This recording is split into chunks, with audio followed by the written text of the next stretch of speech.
Le thème de ce matin, la résurrection du fils de la Sunamite. 2 Rois 4, verset 8. Un jour, Élisée passait par Sunem. Il y avait une femme de distinction qui le pressa d'accepter à manger. Et toutes les fois qu'il passait, il se rendait chez elle pour manger. Et dit à son mari, voici, je sais que cet homme qui passe toujours chez nous est un saint homme de Dieu.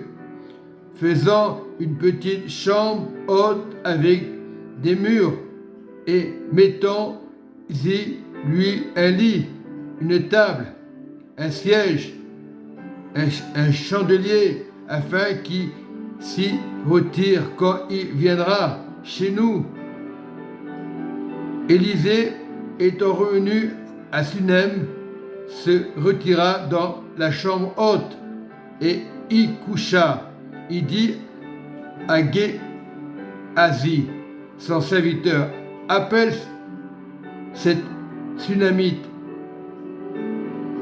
Géasi l'appela et elle présenta devant lui. Et Élisée dit à Géasi, dis-lui, voici, tu nous as montré tous ces empressements, que peut-on faire pour toi?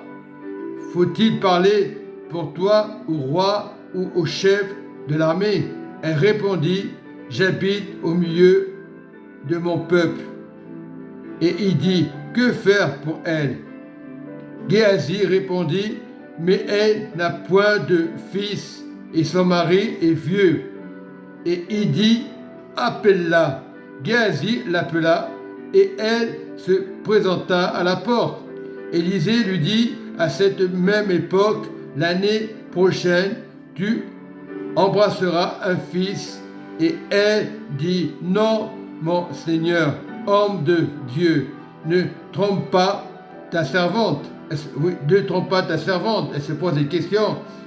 Verset 17. Cette femme devint enceinte et elle enfanta un fils à la même époque, l'année suivante, comme Élisée le lui avait dit.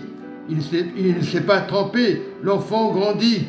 Et un jour, qui était allé trouver son père vers les moissonneurs, il dit à son père, ma tête. Le père dit à son serviteur, porte-le à sa mère. Verset 20, le serviteur l'emporta et l'amena à sa mère. Et l'enfant resta sur les genoux de sa mère jusqu'à midi. Puis il mourut. Elle monta, le coucha sur le lit de l'homme de Dieu, ferma la porte sur lui et sortit.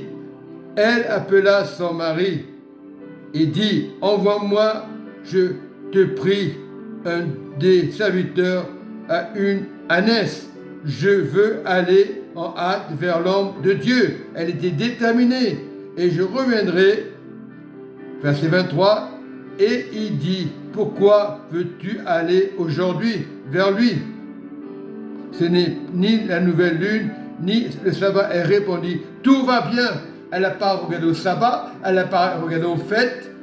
Elle a regardé au tout va bien. Elle avait confiance, elle était déterminée. Elle savait que Élisée était un homme de Dieu, un homme déterminé. Elle avait la foi.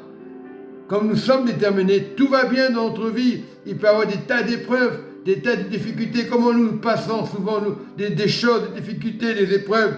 Mais la Sunamite ne s'est pas découragée. Elle a écouté Élisée. Lorsque nous écoutons les serviteurs de Dieu, notre vie peut changer. Donc, c'est important des moments d'écouter les hommes de Dieu. Des fois, la chose ne va pas se réaliser, le miracle. C'est après que le miracle va se réaliser. Elle a attendu 1 an pour avoir le miracle de l'homme de Dieu. Elle avait peur, au départ, elle avait peur de l'homme de Dieu. Elle avait peur que l'homme de Dieu la trompe, mais elle a vu la gloire de Dieu. La patience, des fois, ce n'est pas tout de suite les miracles. Pour ça que la Sunamite avait compris que tout va bien. Il ne faut pas s'inquiéter. Il faut faire confiance à Dieu. Et par moments on s'inquiète. Voilà ce qui se passe aujourd'hui. Mais le verset 23 détermine et il dit, pourquoi veux-tu aller aujourd'hui? Ce n'est ni la nouvelle lune, ni le sabbat. Elle répondit, tout va bien. Elle n'a pas envoyé à la fête, elle a envoyé à l'homme de Dieu. Et lorsque nous regardons aux hommes de Dieu, le tout va bien. Mais l'homme de Dieu, Élisée, c'est la figure de Christ. Donc, mais elle a compris que c'est à Dieu qu'il fallait faire confiance. Ce n'est pas aux hommes. Ces serviteurs de Dieu étaient avec Dieu. Mais elle doutait un moment.